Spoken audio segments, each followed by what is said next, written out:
Boa noite a todos, sejam todos bem-vindos. É com muita alegria que abrimos os trabalhos dessa noite, presencial, com a nossa live. Quem nos assiste em casa, receba o nosso abraço, nosso carinho. Não esqueçam de curtir a página do Facebook, YouTube, Instagram, bater o sininho. E é com alegria que abrimos a noite de hoje e também nos recados da noite de hoje, nós temos, não esquecendo de segunda-feira, né, conversando sobre espiritismo com Murilo, nosso convidado Gildo Barbosa. O tema será a palavra e na palavra e na ação. Então, estão todos convidados, é um trabalho muito bom, muito bonito, muito gratificante para todos nós na segunda à noite, começa às 7h15, né? Das 7h30 às 8h15. Às 20h15. Então, estão todos convidados. Então, vamos passar para a nossa oração. Amado Mestre Jesus, é com muita alegria que nos reunimos mais uma vez para receber o Evangelho da noite, que nossos corações, nossas mentes possam estar abertos, possamos cada vez mais, ó Mestre, conscientes da nossa transformação, da nossa mudança íntima, poder sair daqui cada vez mais fortalecidos e amparados na palavra amiga e na presença amiga dos benfeitores aqui presente. Nós damos por iniciados a palestra da noite de hoje. E a nossa palestrante da noite de hoje é a nossa querida Carmen Lúcia, com o tema Resiliência Psicológica.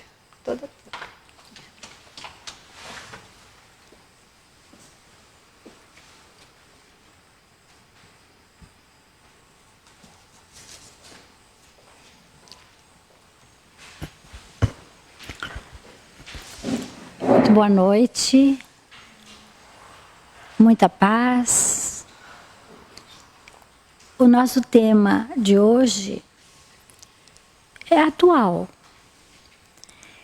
porque sempre que nós encontramos grandes dificuldades, que nós vemos pessoas que são capazes de se levantar, de vencer as suas dificuldades, os seus traumas, sejam eles os mais difíceis possíveis, caos na vida da criatura, e essas pessoas realmente superam essas adversidades. E aí nos vem a outra pergunta. Por que uns superam e outros não? Às vezes as mesmas adversidades, as mesmas dificuldades, problemas. E aí nós entendemos que realmente há necessidade da gente pensar, refletir e buscar respostas que auxiliem as criaturas a vencer as suas condições na vida humana. E esse tema nos leva a esse questionamento e nos leva a respostas que todos precisamos. E principalmente porque o Espiritismo nos dá a grande resposta. Então aqui está o nosso tema de hoje. E já vamos ver por que nós colocamos aqui uma concha e uma pérola, né, como ilustração, como imagem ilustrativa do nosso assunto. A palavra resiliência vem do inglês resiliente. Mas, em 1807, o senhor Thomas Young, um físico inglês, utilizou no seu trabalho, que era dentro da área da engenharia. Ele usava o termo resiliência. Na verdade, o termo resiliência vem do latim, né? Resiliente é em inglês. Resilio e resiliere é do latim e quer dizer soltar atrás, voltar soltando. E em física, o termo quer dizer o seguinte: é a capacidade na resistência de um material, voltar ao estado natural ou retornar a um estado anterior, após sofrer um choque ou deformação, sem alterar a qualidade. Então, o grande tchan, né, da resiliência é o enfrentamento da situação que ocorre, mas manter a qualidade. E é por isso que nós colocamos aqui a figura de um elástico, de uma pessoa esticando um elástico, que é um dos exemplos que a gente mais vê dentro da área da física, porque o elástico ele representa bem esse aspecto da resiliência. Você pode esticar, esticar, esticar, esticar. Quando você solta, se ele for de boa qualidade, ele volta e permanece, né, como ele era antes. O termo foi andando nesse processo todo, e nas décadas de 70 a 80, os pesquisadores americanos e os pesquisadores ingleses estudaram o fenômeno dentro das ciências humanas. E eles estudaram por que as pessoas, né, pareciam saudáveis, apesar de expostas a severas adversidades. Começaram a estudar. E eles viram que elas não se abalavam e demonstravam uma grande invulnerabilidade. Eram invulneráveis aos assuntos. E, com o tempo, esse termo foi passando de invulnerável para o termo resiliente. Bem, ainda dentro desse aspecto do desenvolvimento do próprio termo, nós vamos ver que, posteriormente, né, os estudiosos da área da psicologia, os pesquisadores, observavam que as pessoas, mesmo sofrendo reveses, conseguiam se reerguer. E sabiam voltar caminhos, voltar a situações de equilíbrio.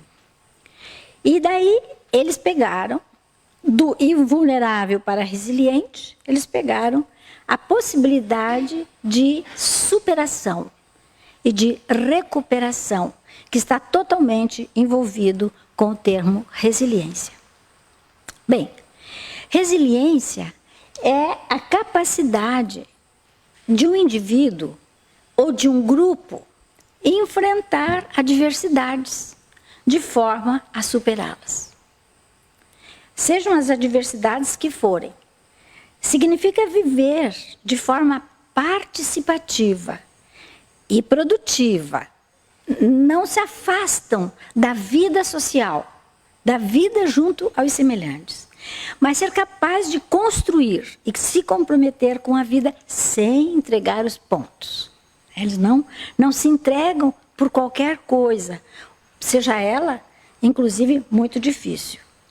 Então, enfrento dificuldades sem quebrar impacto, sem rachaduras, sem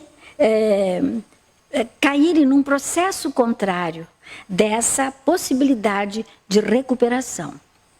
Ora, dizem que os resilientes são pessoas elásticas. Eu achei até uma figura que combina com essa ideia da pessoa se desdobrar, né, para que ela possa atender às diversas necessidades às quais ela é submetida.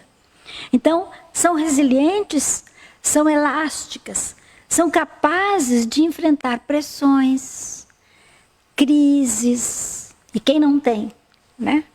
Perdas e lutos. As perdas são das coisas mais graves que se possa imaginar na nossa vida.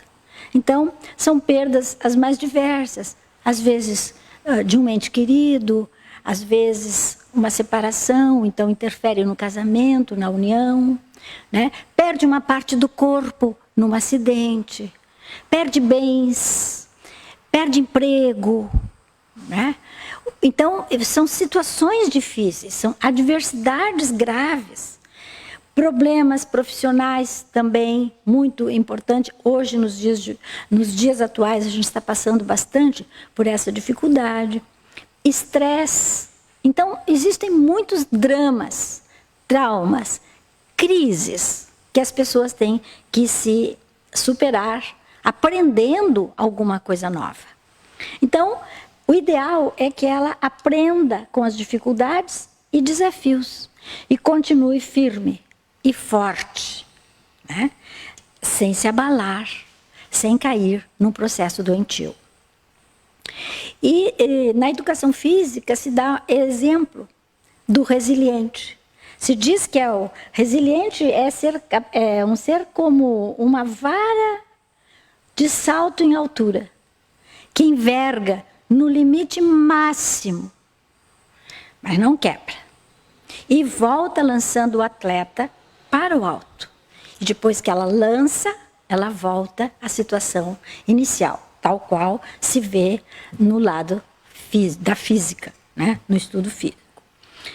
E podemos dizer que as pessoas resilientes são pessoas com muita inteligência emocional.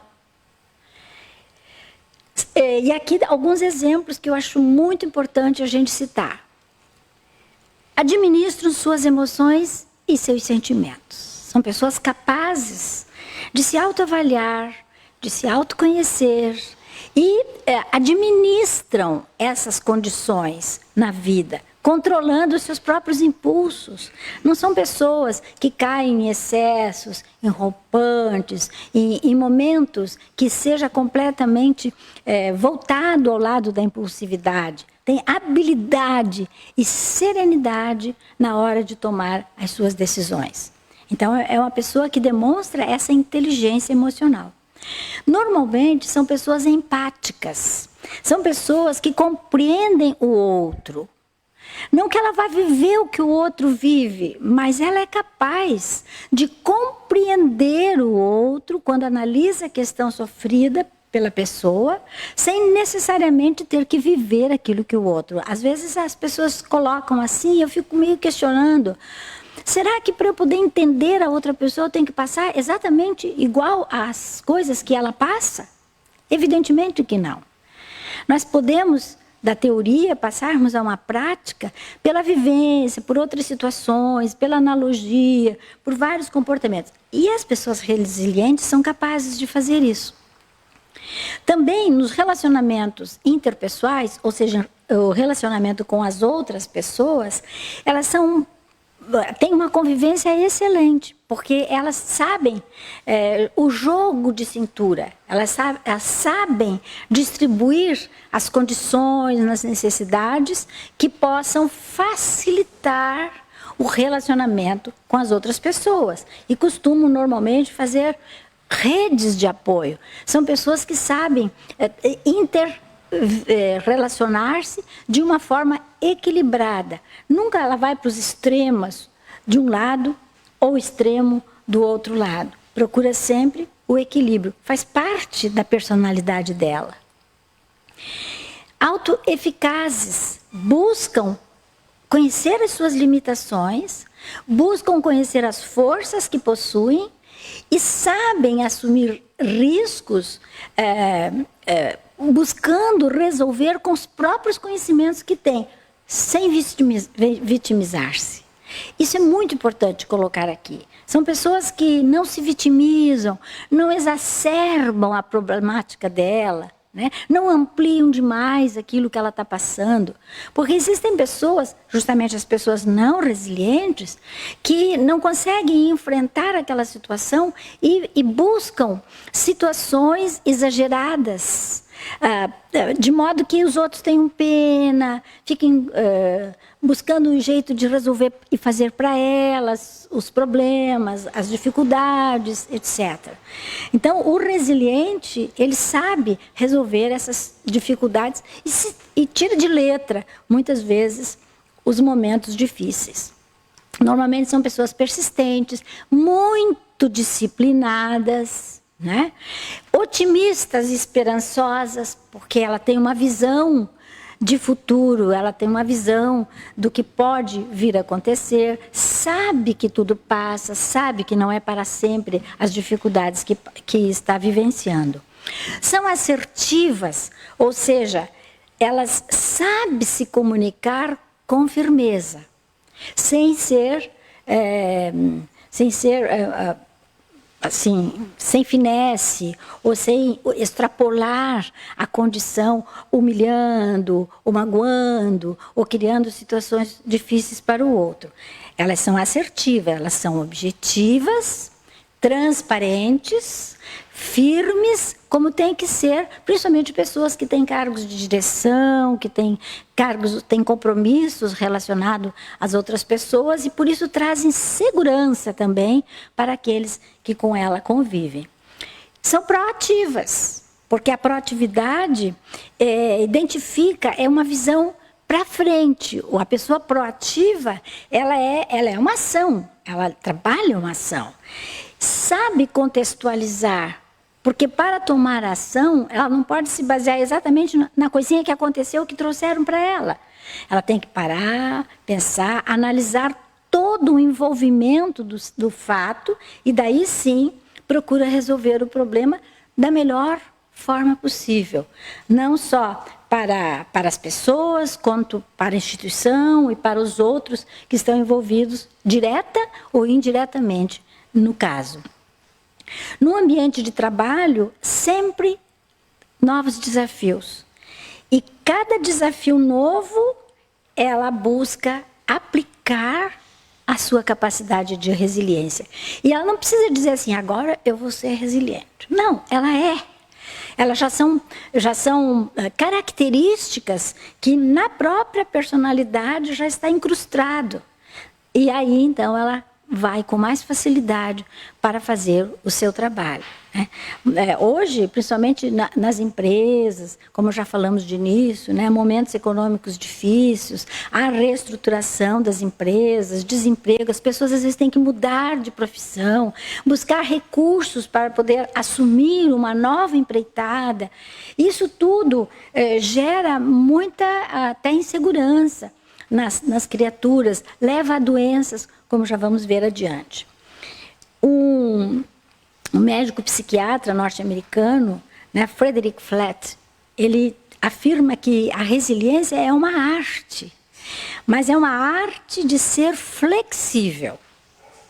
E que só com essa flexibilidade é possível trabalhar a própria felicidade, porque a pessoa consegue ir resolvendo gradativamente, mas constantemente, as dificuldades e os problemas com os quais ele está envolvido. Então, resumindo isso, a necessidade de mudar comportamentos. Pessoas resilientes não são aquelas que dizem assim, eu sou assim, eu nasci assim, eu viverei eternamente assim e vou morrer assim. Não, não vai fazer isso. Ela diz, não, estou aqui e sou capaz de trabalhar as situações diversas conforme a música vai aparecendo. É criativa, busca encontrar soluções com muita criatividade, com muita imaginação. Concentração, ela tem noção daquilo que é útil, sabe selecionar as coisas, equilibrar, porque o equilíbrio você sempre vai lembrar de uma balança, onde você pode trabalhar as tensões, trabalhar a sua própria habilidade, para poder manter o nível de equilíbrio. E ainda a liderança, que é muito próprio dessas pessoas. Por quê? O que é liderar? Liderar é ter influência. Então, a liderança positiva é que nós estamos nos referindo aqui. Porque nós estamos falando da resiliência como um ato ou como uma qualidade muito positiva das pessoas.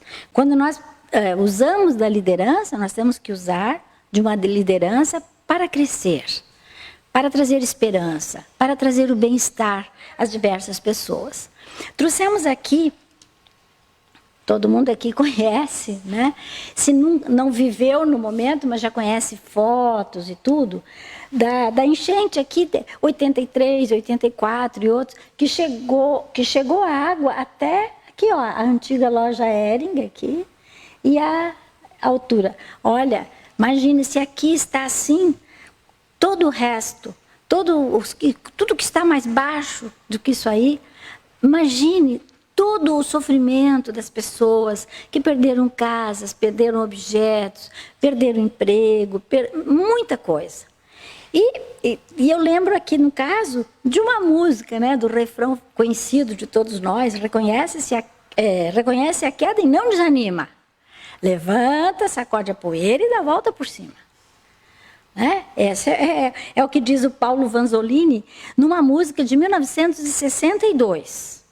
E realmente, a própria música ajuda a mexer com a autoestima da criatura, mexer com os seus sentimentos, une grupo, estabelece a rede. Vamos cantar.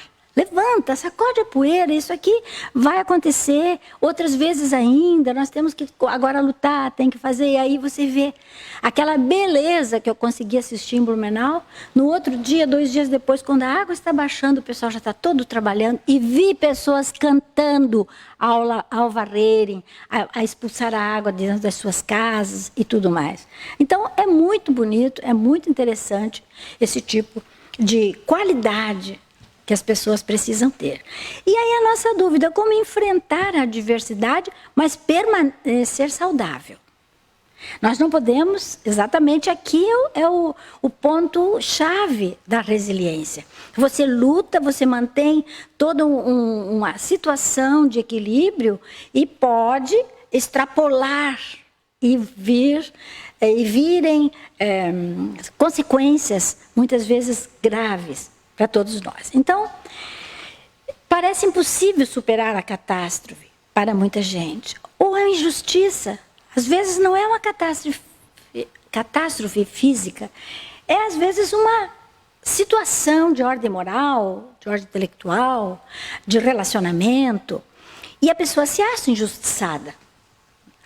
Sabemos, pela doutrina espírita, que, na verdade, ninguém é injustiçado pela lei divina. Ninguém passa por situações em que não mereça, ou que não, apesar de estarmos num mundo com muitas dificuldades. Mas as pessoas, quando elas estão num estado assim de que tudo está tão difícil, entra mesmo num estado de choque, para ela tudo é desgraça, tudo é sofrimento, nasceu com o pé esquerdo, nada dá certo, entra na vitimização. E aparecem os ressentimentos, as mágoas, as raivas da outra pessoa ou das outras pessoas, se for um caso de ordem moral, emocional, né? Se tornam pessoas, às vezes, amargas, difíceis de serem trabalhadas, não se autotrabalham e não querem ser ajudadas, né? Culpam tudo e todos, sempre se considera inocente, sempre se considera aquela pessoa que sofreu a ação, mas não faz a ação.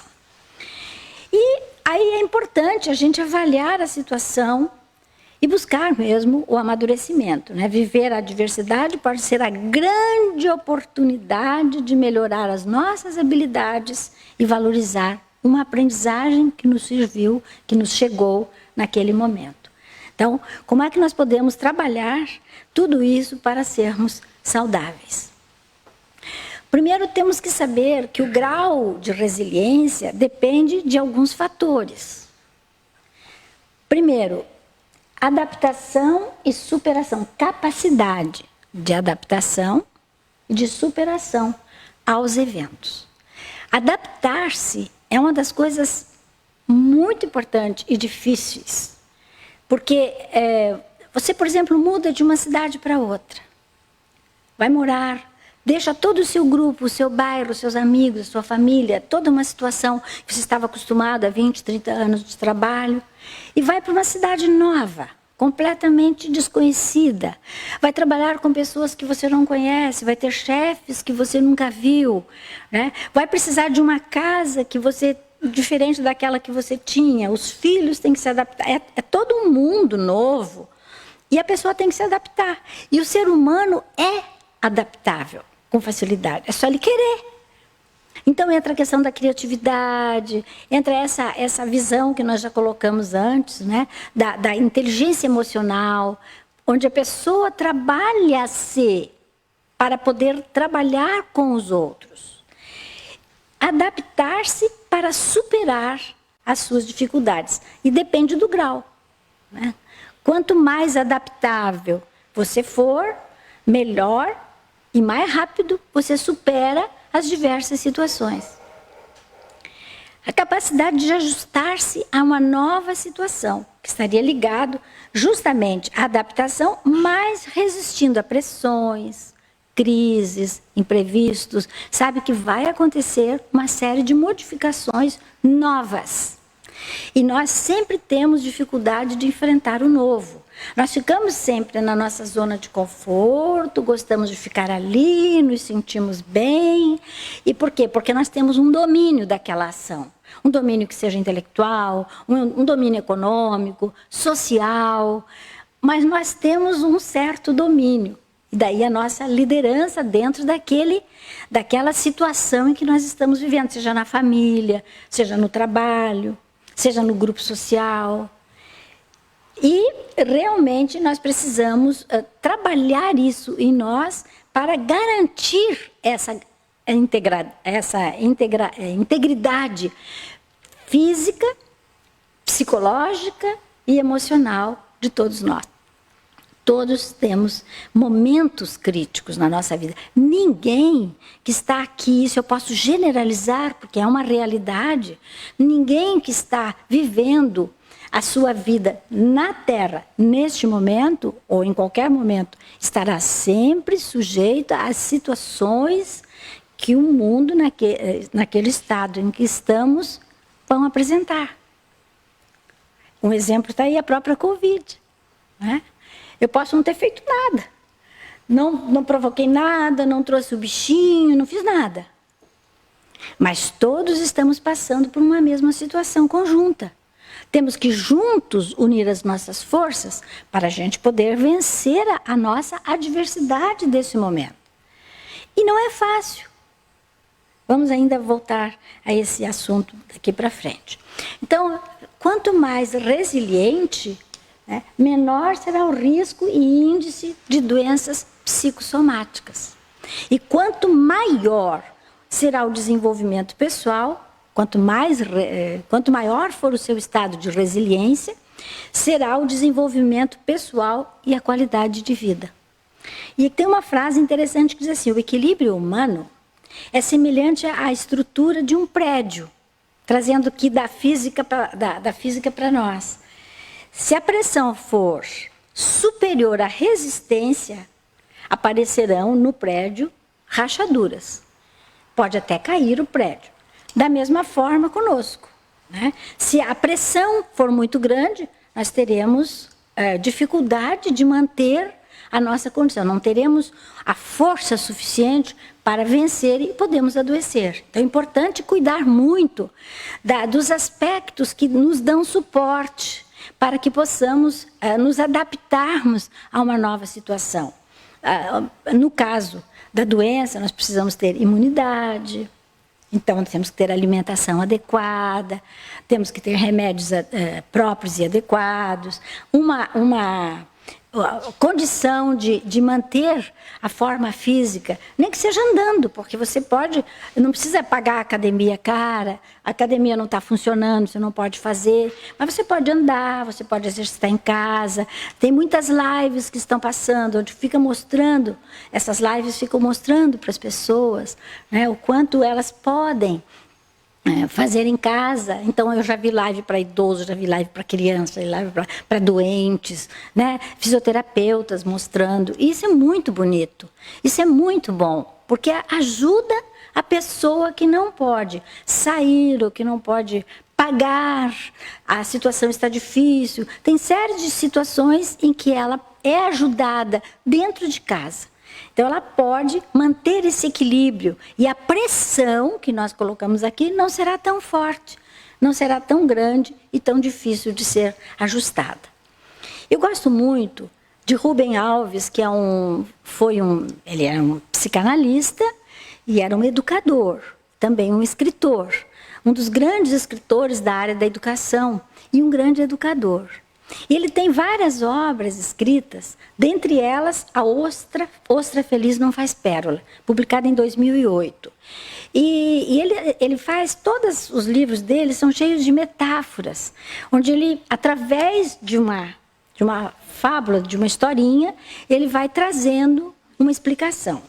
Então ele diz, ostra feliz não faz pérola. E ele diz, são textuais as palavras dele, pérolas são produtos da dor. A ostra precisa ter dentro de si um grão de areia que a faça sofrer. E eu fui estudar isso, fui ler o que bem direito, um pouco mais, porque eu não conhecia muito.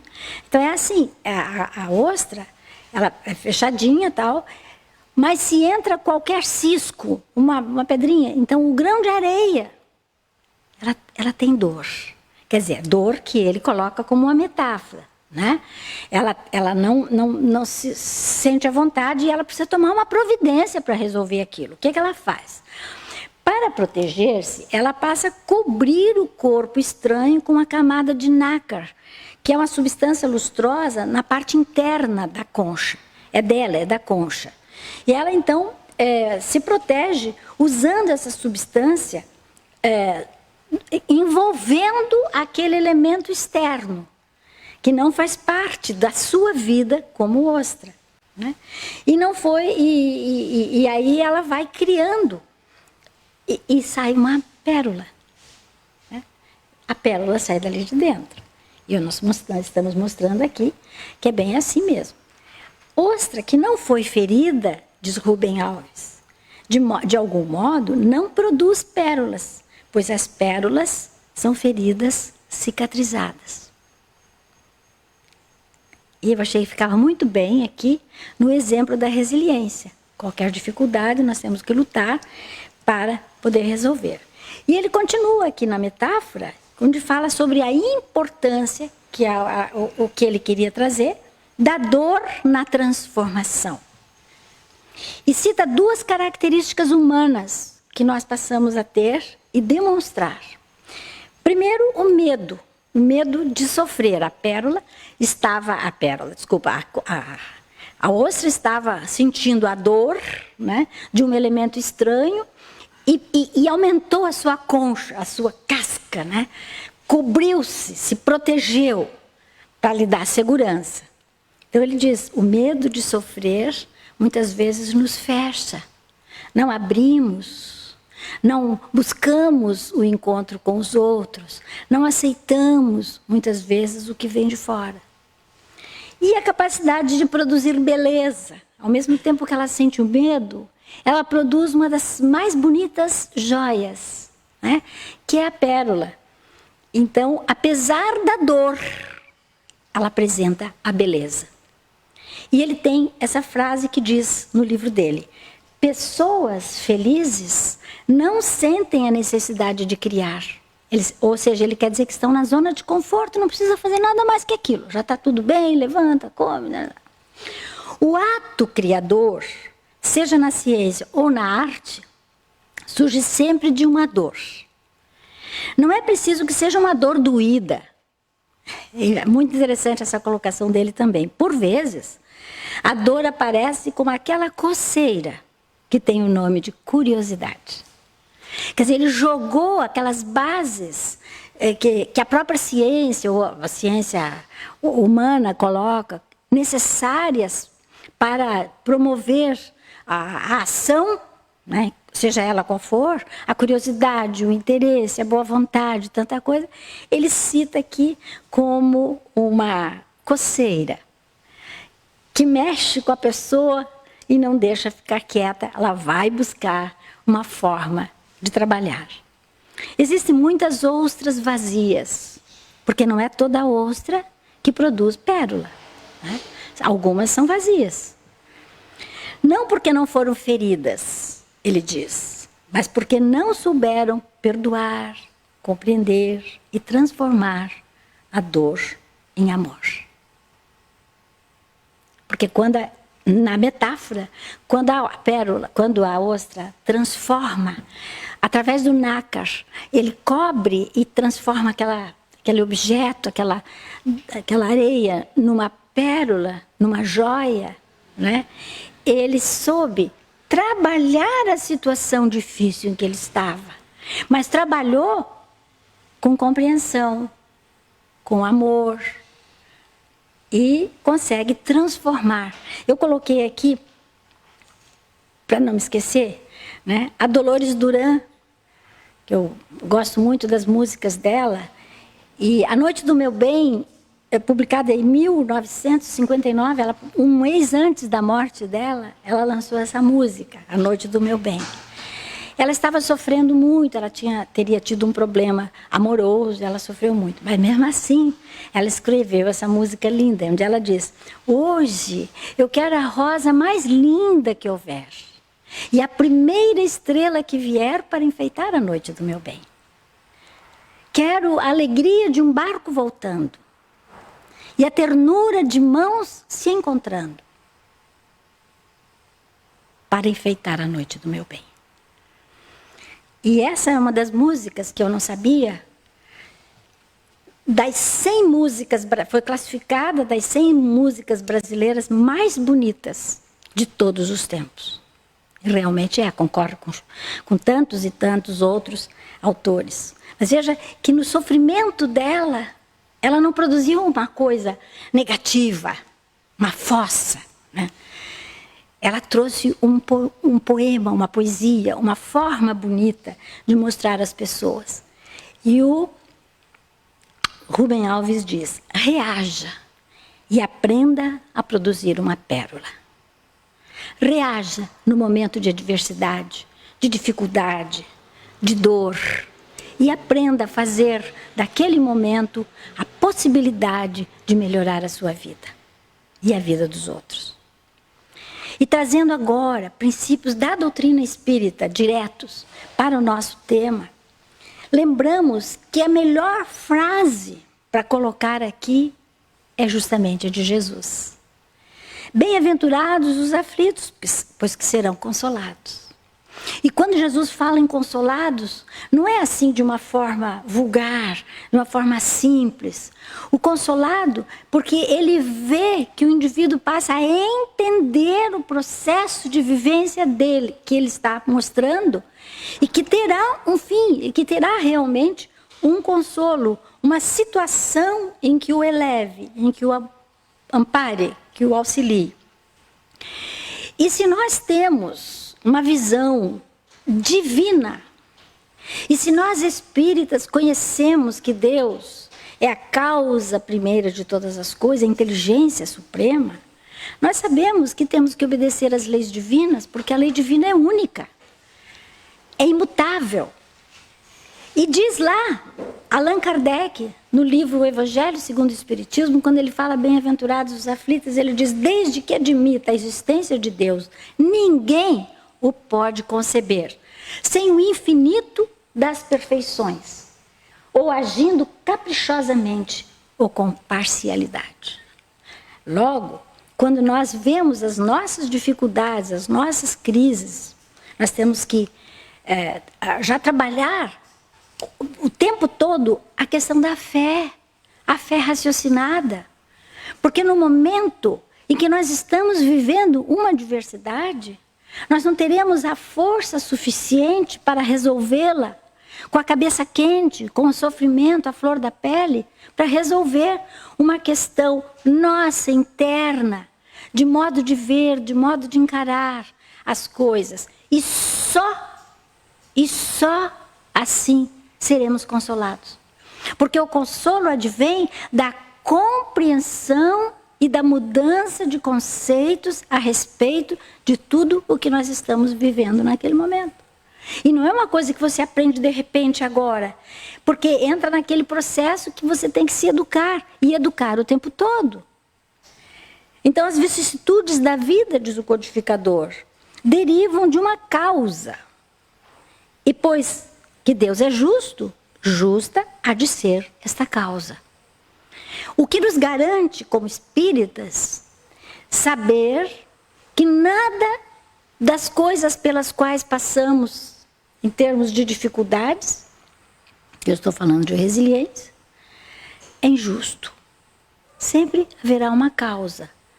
Sejam as mais diversas, que não seria agora o momento de nós buscarmos quais seriam essas causas. Mas sabemos confiamos e somos obedientes a esse ser criador.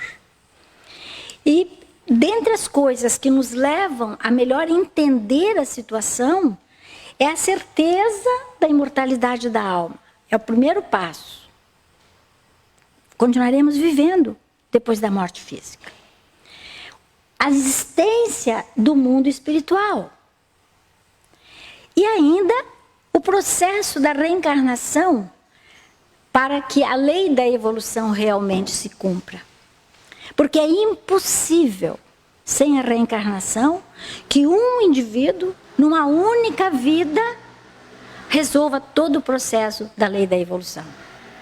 Até porque, por exemplo, a volta ao mundo espiritual, ou seja, a morte do corpo físico, se dá nas diversas idades. Dá em bebê quando nasce, dá em criança pequena, dá em adolescente, dá em jovem. E pode chegar a 100 anos. Porque cada um terá o tempo necessário para cumprir aquilo que se comprometeu. Então, esses pontos são fundamentais. E isso é uma questão de reflexão, de estudo, de mudança do nosso modo de pensar para ser. Então, a vida física, e esse é um outro ponto-chave da nossa palestra para o entendimento, é a transitoriedade da vida física. Nós estamos aqui numa passagem, essa vida teve começo e terá um fim, fisicamente considerando. Então, temos que compreender que não há exceção no processo da evolução humana. As leis divinas são imutáveis, são únicas para todos os indivíduos e não privilegia ninguém. Todos teremos que ir colhendo, como se diz, aquilo que plantou. Atribuir sentido às adversidades. Compreender a questão da lei de causa e efeito. A lei do retorno também. Encarar mudanças e dificuldades como oportunidades. Veja que isso aqui, na verdade, exige uma mudança de forma de pensar. Mexe, inclusive, com as filosofias e as religiões espiritualistas. Porque o espiritualista admite que a vida continua, sim, a imortalidade da alma. Mas os direcionamentos, como consequência, serão diversos.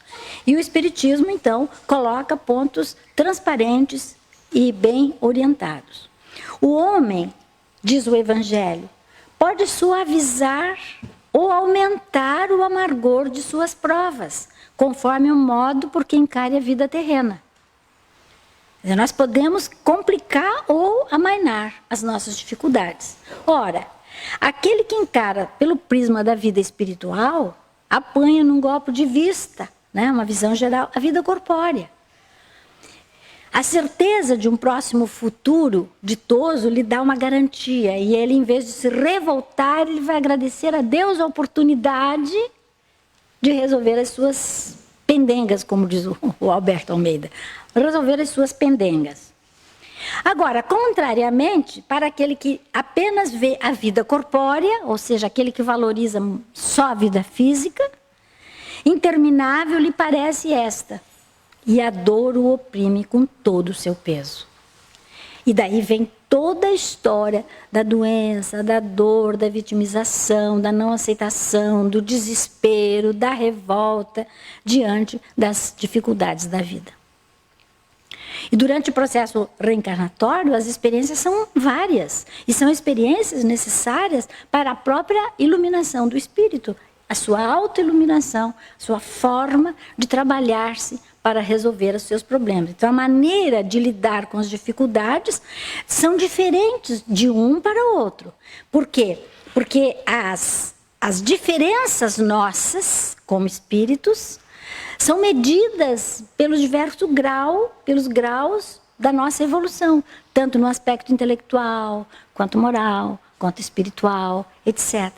Estamos juntos, mas certamente somos uma individualidade. Como individualidade, nós somos diferentes uns dos outros. Temos semelhanças, nós nos afinamos em muita coisa, sintonizamos em muita coisa, mas a bagagem, a questão é individual de cada um de nós. Então, aqueles que mais têm, o que mais podem, ajudam, auxiliam, ensinam, colaboram com o outro que precisa mais de ajuda.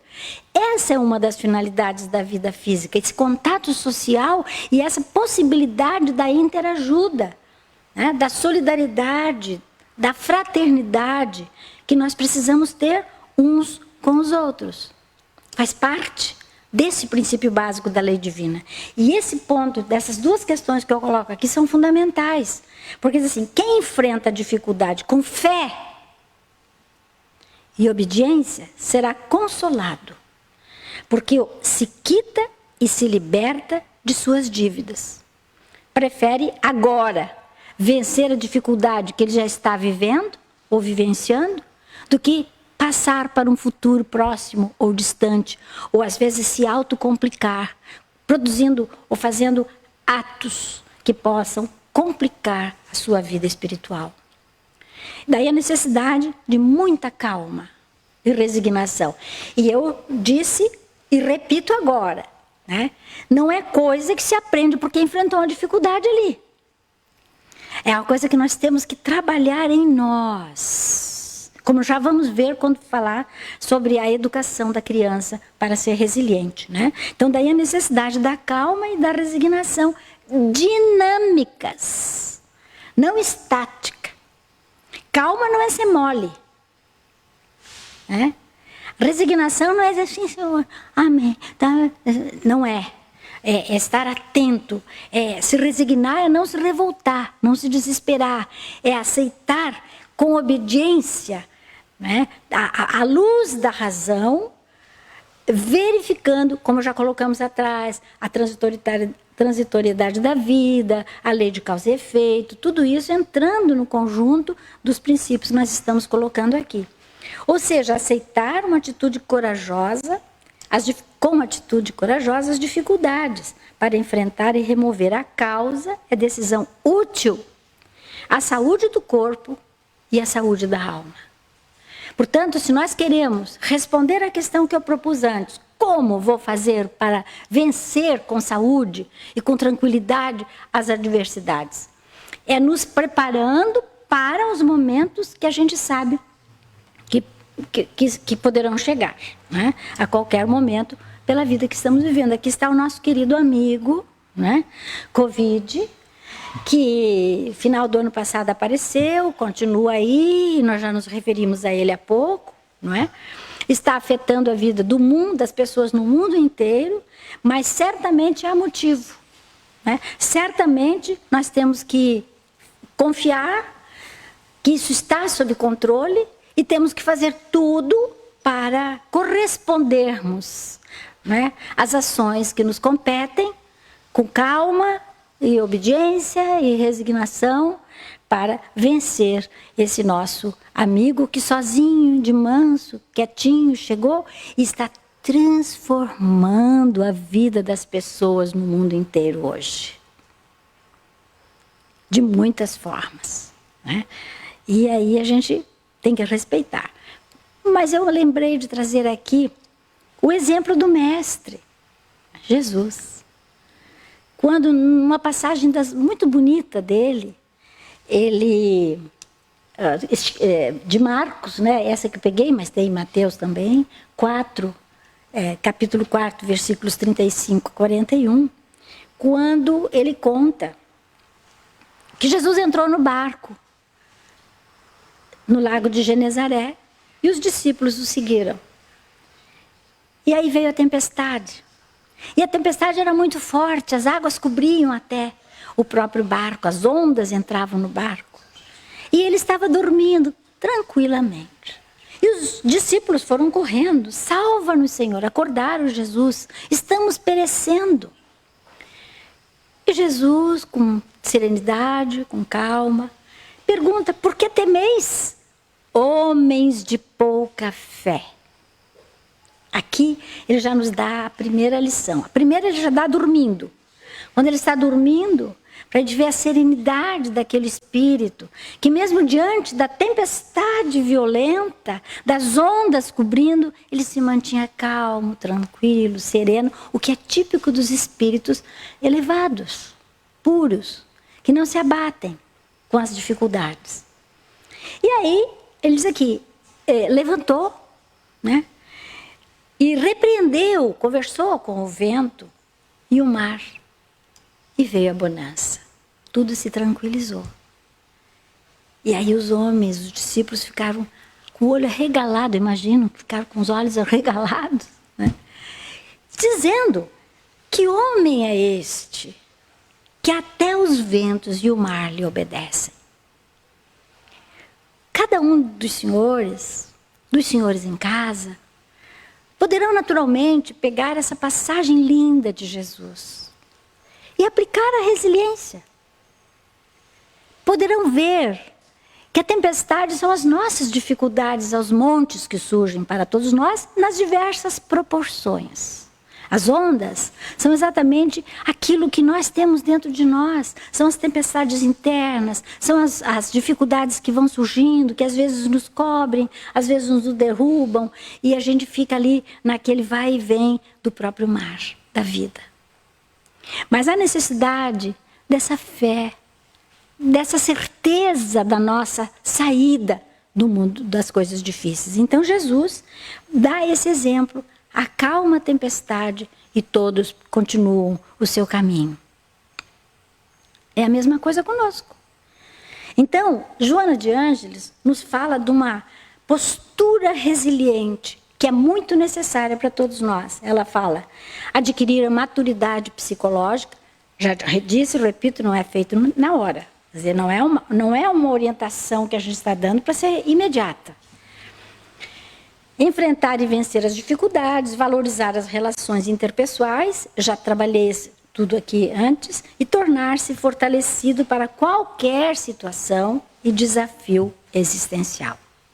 É a mestra que, através da psicografia de Divaldo Franco, nos apresenta esse dado. E aí pergunta, é possível aprender a ser resiliente? E a gente sabe que está na família. A educação é a base e a educação inicia na família. O objetivo é criar possibilidades para a criança, né? Para que ela aprenda a qualidade, o equilíbrio, a flexibilidade. Né? Aprender a trabalhar os seus problemas, ressignificando, conforme nos diz a psicologia transpessoal, né? Ressignificar, dar um novo sentido à vida. Mas isso vai trabalhando com a criança. Então, quem for pai, avós, transmita aos filhos, trabalhem bem a criança aqui. Né? Ele tem que aprender a ser resiliente na prática, administrando os seus problemas e enfrentando os caminhos com coragem nas diversas situações. Confúcio, o grande filósofo chinês, ele dizia, a maior glória de um homem não está em nunca cair, mas está em levantar e recomeçar cada vez que cai. Isso é resiliência. Porque às vezes a gente não consegue impedir que as coisas aconteçam. Então nós temos que levantar, sacudir a poeira, como disse o nosso amigo lá, e tocar para frente. E começa como um bebezinho, né? Com as primeiras pessoas que cuidam do bebê. Vão trabalhando, o choro, as diversas condições que daí precisariam um seminário para a gente trabalhar toda essa situação. Mas é por aí, a gente quer mostrar que a educação vai se processando. Nos diversos ciclos da vida, não é? A gente tenta, cai, levanta, recomeça, tenta, cai, levanta. E aqui eu pus o exemplo de uma criança. Quando ela está justamente nessa fase, ela vai fazer isso. E os pais estão ali, protegendo, ajudando, auxiliando, mas faz parte. Não adianta sair todo mundo correndo quando a criança cai sentadinha, com a bundinha cheia de fraldas, e todo mundo querendo impedir. Não, isso faz parte. Ela vai levantar, não sentiu nem dor quando a queda é normal dentro de casa, assim, mas é ali que ela vai pegando a resiliência. Levanta, meu filho, caminha, vamos, mamãe ajuda, papai ajuda. E assim a criança vai se recompondo. Não é? Orientar a criança para que ela haja com tranquilidade, para que ela suporte as dores, que ela caiu, raspou o joelho, está jogando futebol. Vem cá, não fica contra os coleguinhas. Os pais não podem tomar atitudes dessa forma. Protege o filho e os colegas é que não prestam. Aí a criança fica lá chorando, fazendo um monte de manha porque raspou a perna. Tem que olhar, tem que atender, mas com uma firmeza educativa, para que a criança aprenda, porque são coisas pequenas que ela vai aprender para depois trabalhar na vida. Enfrentar as contrariedades. Né? Ela tem que ouvir o não dos pais, ela tem que saber por que ela não pode comprar aquele tênis, ela tem que conhecer isso. Se ela não fizer, ela não está sendo educada adequadamente para enfrentar as dificuldades da vida. E são características fundamentais, então, que a criança precisa ter. O desenvolvimento da autoestima, ela tem que ser acompanhada e não ser colocada de lado ou corrida pelos pais.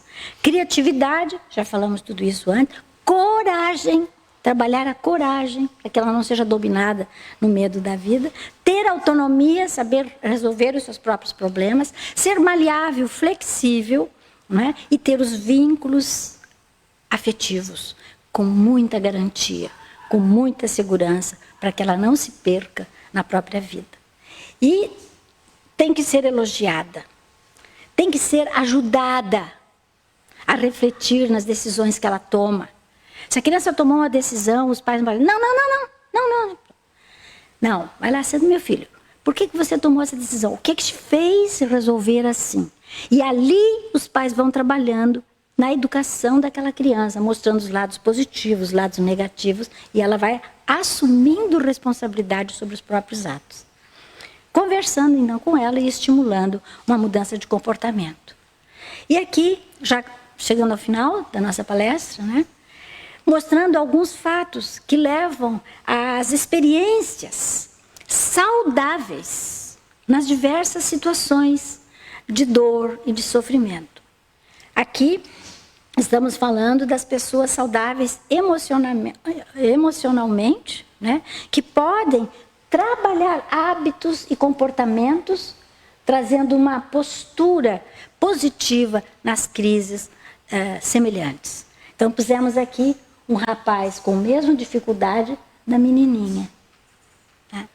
E isso junto, eles vão par e passo, acompanhando um, fortalecendo o outro. Isso é resiliência. A atleta Terezinha Guilhermina é cega, mas tem medalha de ouro como a mais rápida do mundo. Mas é extremamente disciplinada e é corajosa. Você imagine você cego, fazer um campeonato, participar de uma Olimpíada, treinar o tempo todo, com uma pessoa ao lado só direcionando e enfrentar tudo isso. Eu acho que cada um tem que pensar isso. Não é querer ficar cego.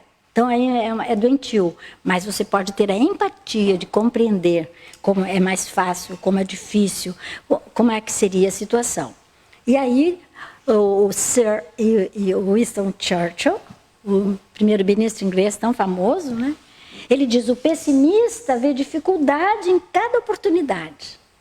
E o otimista vê oportunidade em cada dificuldade. Temos ainda o exemplo aqui da prática esportiva. Uma das coisas mais difíceis é essas posições. Imagina quanto essas meninas não treinaram. Quantos exercícios de 12 horas por dia treinando para que ela tenha essa flexibilidade, essa condição de fazer essas posturas e chegar às medalhas tão importantes para elas. A dança, né? Em relação às atividades ligadas ao corpo humano, a resiliência é a capacidade de manter o tônus e o equilíbrio na hora da forte tensão.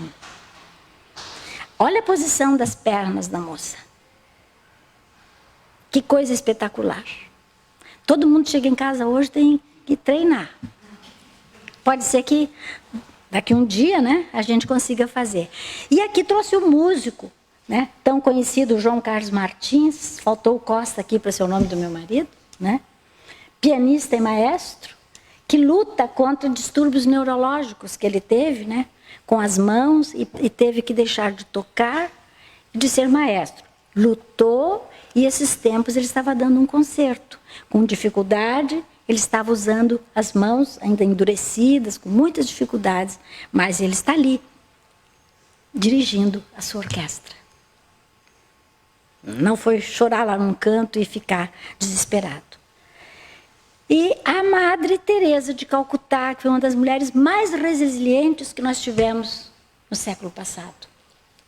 E ela diz uma frase extraordinária, que é um exemplo para nós. Não deixe que enferruje o ferro que existe em você. Faça com que, em vez de pena, tenha um respeito por você. Portanto, deixe de se vitimizar. Quando não conseguir correr através dos anos, trote. Todo mundo sabe o que é trote, né? Que o cavalo não corre e não está devagar, ele vai um passo. Quando não conseguir trotar, caminhe. Quando não conseguir caminhar, use uma bengala, mas nunca se detenha.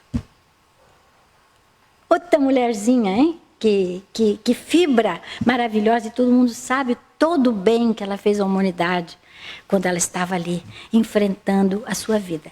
E terminamos a nossa palestra com o nosso querido Chico Xavier, que eu coloquei aqui como representante do verdadeiro espírita, né? Que o nosso Jorge Godinho, presidente da FEB, representa através da resiliência na frase em que ele diz: o verdadeiro espírita detém conhecimentos que possibilitam conviver com cenários instáveis e turbulentos. Crises fui eu que coloquei entre parênteses, não faz parte do texto. Mantendo, porém, a paz interior, aquela que ele, o Cristo, nos prometeu e exemplificou em excelência, como ninguém jamais o fez.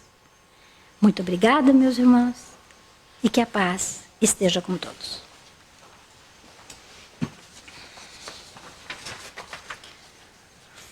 Nós agradecemos a Carmen, nossa gratidão por tantos ensinamentos da noite de hoje, e fiquei muito feliz saber que as músicas de 1959, Carmen, eram muito lindas. Eu vou pesquisar, me apaixonei, A Noite do Meu Bem, quero tocar. A Carmen vai cantar.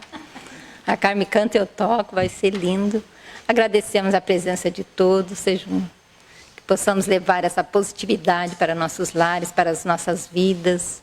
Agradecendo quem está em casa nos assistindo através da live. Receba o nosso abraço, nossa gratidão. E que possamos, semana que vem, também estar nessa mesma presença, nesse mesmo amparo dessa espiritualidade maior que se faz aqui presente. Então passaremos para a nossa oração, pedindo ao Pai, de divino amor, de divina bondade, que cada um de nós, ó Pai, nessa noite de hoje, recebendo esses ensinamentos divinos para nossas vidas, para a nossa transformação moral, espiritual, intelectual. Que cada um de nós possa sair daqui hoje mais positivo, mais esperançoso, sabendo que tudo passa, a alegria, a tristeza. Que nesse momento, que nossa terra passa por esse momento de transformação, que possamos ser nós a esperança de nosso irmão, de nosso companheiro, de nosso amigo, de nosso familiar. Que essa luz se faça presente em nossa vida, hoje e sempre, na presença do nosso amado Mestre Divino e dessa nossa santa doutrina, que tanto nos traz benefícios, ensinamentos de paz, de alegria, de entendimento, de sabedoria. Obrigada, Pai, por mais essa oportunidade de estarmos aqui nessa noite de amor e de paz. Que assim seja.